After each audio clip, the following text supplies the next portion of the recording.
Assalamualaikum warahmatullahi wabarakatuh. Perkenalkan, nama saya Yunita Pangestu dengan nomor induk mahasiswa 194111038. Saya mahasiswi program studi D3 Keperawatan di Universitas Muhammadiyah Sukabumi.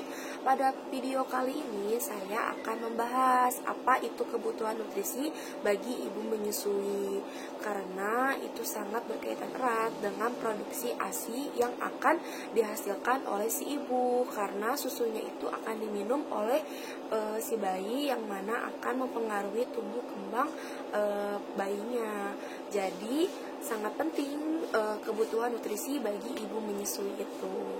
Dan kita simak ya penjelasan secara lengkapnya di video ini. Nah, sebelum saya menjelaskan apa itu kebutuhan nutrisi bagi ibu menyusui, teman-teman harus mengetahui dulu apa itu gizi seimbang.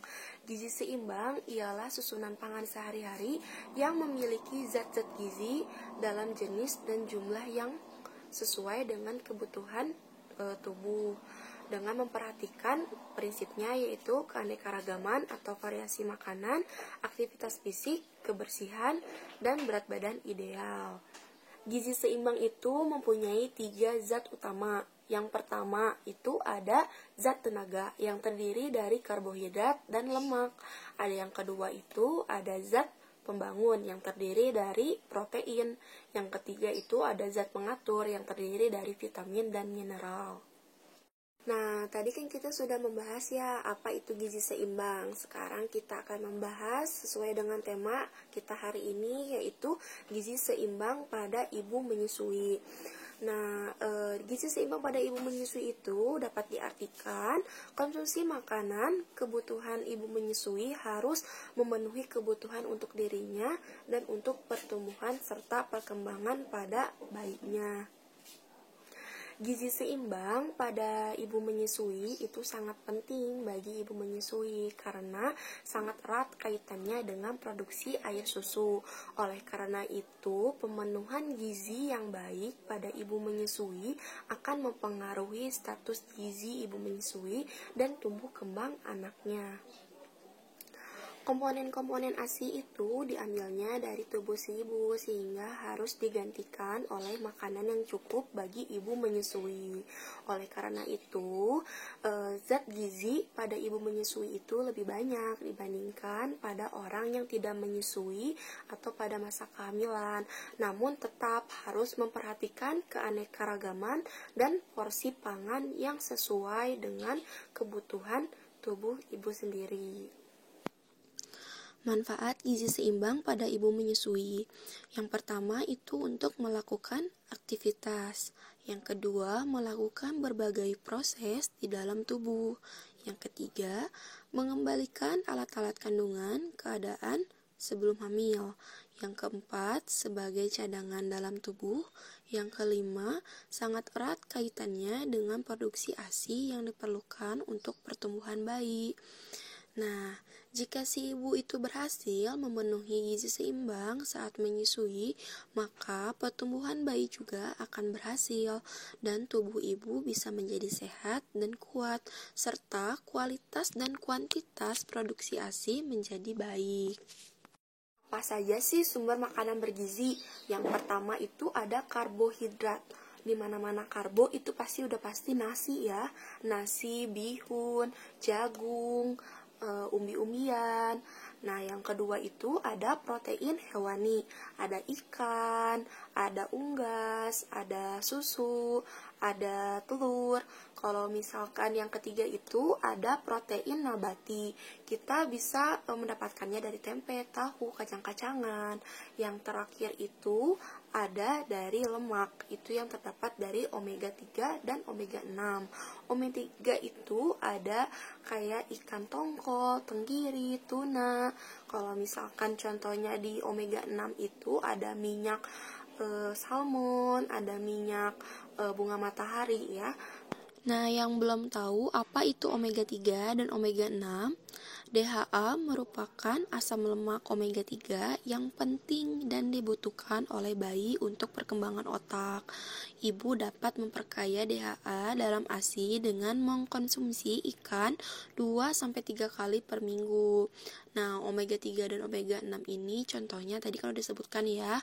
Kalau omega 3 itu ada ikan salmon, tuna, kakap, tongkol, lemuru, tenggiri, sarden, dan cangkalang. Kalau omega 6 ada minyak kedelai, minyak jagung, dan minyak bunga matahari. Dan yang terakhir itu ada vitamin dan mineral yang sumbernya itu didapat dari buah-buahan dan sayur-sayuran.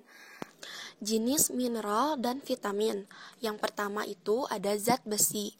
Contohnya kuning telur, hati, daging, makanan laut seperti ikan dan kerang, kacang-kacangan, dan sayuran hijau. Yang kedua itu ada yodium. Contohnya itu seperti minyak ikan, ikan laut, dan garam yang beryodium. Yang ketiga ada kalsium yang sumbernya itu bisa dari susu, keju, teri, kacang-kacangan. Ada vitamin A, sumbernya dari kuning telur, hati, mentega, sayuran berwarna hijau, dan buah-buahan kuning. Ada juga vitamin C yang sumbernya itu dari buah-buahan yang memiliki rasa kecut seperti jeruk, mangga, sirsak, apel, tomat, dan sebagainya. Dan yang terakhir vitamin B1 dan B2 sumbernya itu dari padi, kacang-kacangan, hati, telur, ikan, dan lain-lain.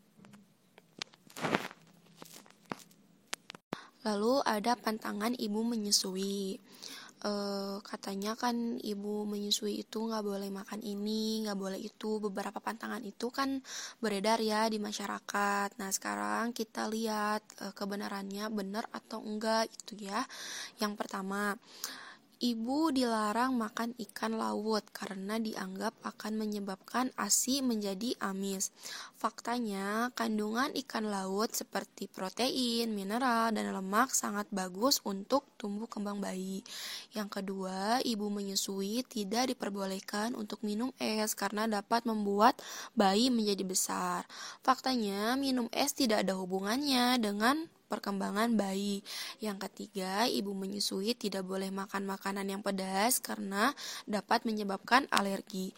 Makanan pedas tidak ada hubungannya dengan alergi atau daya tahan tubuh bayi.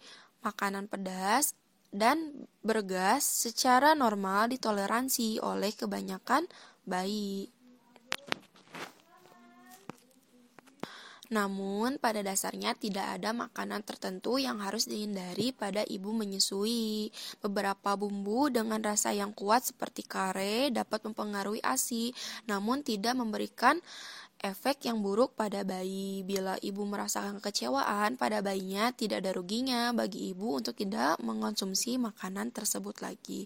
Jadi, buat ibu-ibu ini jangan merasa takut untuk memakan ikan laut lagi ya, karena emang faktanya itu sangat bagus bagi tumbuh kembang bayi. Nah, baik itu video yang bisa saya sampaikan tentang pentingnya kebutuhan nutrisi bagi ibu menyusui atau gizi seimbang pada ibu menyusui. Karena itu gizi seimbang pada ibu menyusui itu sangat penting ya. Tadi sudah dibahas karena kaitannya erat dengan tumbuh kembang pada si bayi. Jadi buat ibu-ibu di luar sana harus memperhatikan sekarang apa saja kebutuhan nutrisi yang perlu dibutuhkan oleh tubuh ibu sehingga dapat memproduksi ASI yang produktif. Sekian video kali ini saya sampaikan. Terima kasih. Mohon maaf apabila ada kesalahan.